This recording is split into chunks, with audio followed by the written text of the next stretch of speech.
हरदीप सिंह निज्जर की हत्या के बाद भारत और कनाडा के बीच राजनीतिक गतिरोध जारी है। बीते एक साल में दोनों देशों के बीच संबंध काफी खराब हुए हैं। इसी बीच खबर सामने आई है कि कनाडा भारतीय अधिकारियों की जासूसी करा रहा है। भारतीय विदेश मंत्रालय का दावा है कि वैंकूवर स्थित वाणिज्यिक दूतावास में कार्यरत राजनयिकों और कर्मचारियों पर निगरानी रखी जा रही है। यहां तक कि उनके निजी मैसेज भी सर्विलांस के दायरे में है।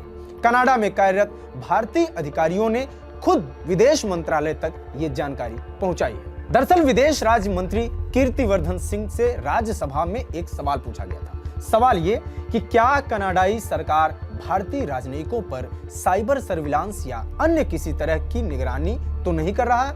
इसके जवाब में कीर्तिवर्धन सिंह ने सदन को बताया कि भारत सरकार ने 2 नवंबर को एक नोट भेजकर ट्रूडो सरकार से इस मामले की शिकायत की थी और इसे राजनयिक प्रावधानों का उल्लंघन बताया था। कीर्तिवर्धन सिंह ने विदेश मंत्रालय के प्रवक्ता रणधीर जायसवाल के बयान का भी हवाला दिया, जिसमें यह कहा गया था कि तकनीकी तथ्यों का हवाला देकर कनाडाई सरकार इस तरह की गतिविधि को सही नहीं ठहरा सकती। कीर्तिवर्धन सिंह का यह भी कहना है कि कनाडा के साथ भारत के संबंध मुश्किल भरे रहे हैं और आगे भी बने रहेंगे।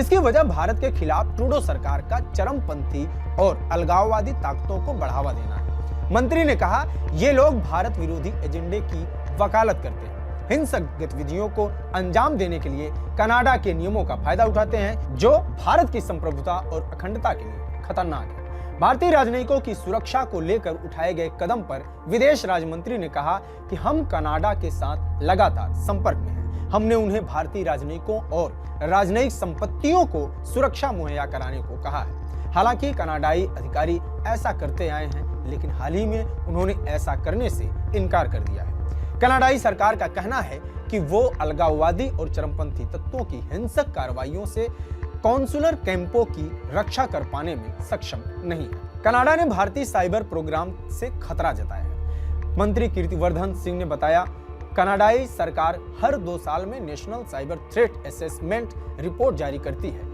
भारत को सेक्शन 1 लिस्ट में रखा गया। इस लिस्ट में रखे जाने का मतलब है कि कनाडा को भारत से के साइबर प्रोग्राम से खतरा है।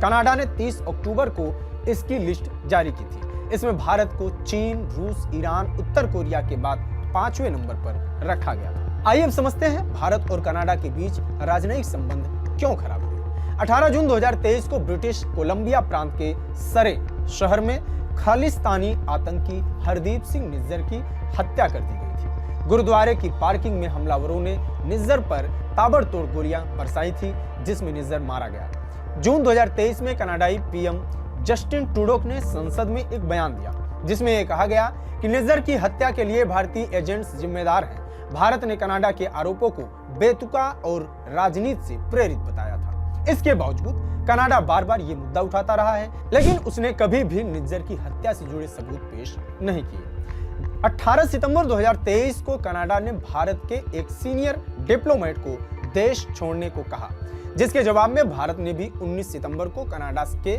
एक सीनियर डिप्लोमेट को निकाला।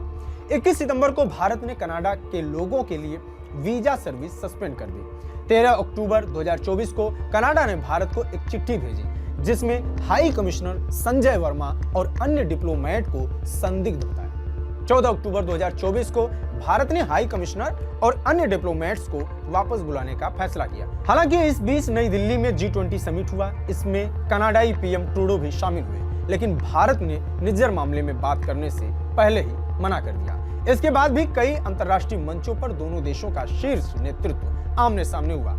इस मुद्दे को भी उठाने की कोशिश की गई, लेकिन भारत ने कनाडा को माकूल जवाब देकर शांत करा दिया। अमेरिका ने भी इस मामले में कनाडा का साथ देते हुए मामले की जांच की बात कही, लेकिन भारत ने साफ कर दिया कि भारत पर कीचड़ उछालने वालों की साजिश कभी सफल नहीं होगी। कनाडा अपनी सरजमी पर उन व्यक्तियों को क्यों शरण देता है जो भारतीय हितों को नुकसान पहुंचाने वाले आतंकवाद और आपराधिक गतिविधियों में शामिल हैं। दुनिया के किसी भी देश के मुकाबले कनाडा में भारतीय मूल के लोगों की सबसे बड़ी आबादी रहती है। भारत से कनाडा माइग्रेट करने वाले एनआरआई की संख्या 18 लाख है, यानी कनाडा की 4.7% भारतीय मूल के लोगों की है। इसमें 4,27,000 छात्र हैं जो पढ़ाई के बाद नौकरी के लिए वहीं बस जाते हैं। हाल ही में ट्रूडो सरकार ने कनाडा फर्स्ट नीति पर जोर देते हुए नौकरी करने वाले युवाओं के लिए नियम सख्त कर दिए हैं, जिनका 10 लाख लोगों पर सीधा असर पड़ने की संभावना जताई जा रही है। बहरहाल दोनों देशों के संबंध पटरी पर लौटते नहीं दिखाई दे रहे हैं। फिलहाल इस रिपोर्ट में इतना ही। बाकी देश दुनिया की तमाम खबरों के लिए बने रहिए TV9 डिजिटल के साथ। नमस्कार।